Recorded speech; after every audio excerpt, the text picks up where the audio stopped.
How to create account on NBA. Hello everyone, this is Sabrina here to help you today. So without any further ado, let's get into the video.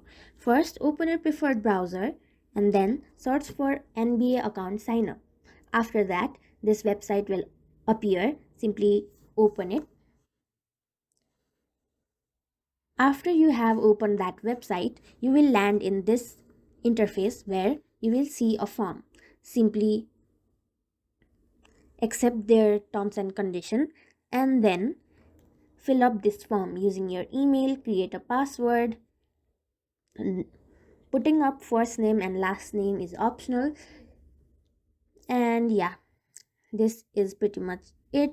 You can simply tap on create account and verify that you are not a robot and you will be done. So yeah, thank you for watching this video. Make sure to like, share and subscribe to our YouTube channel.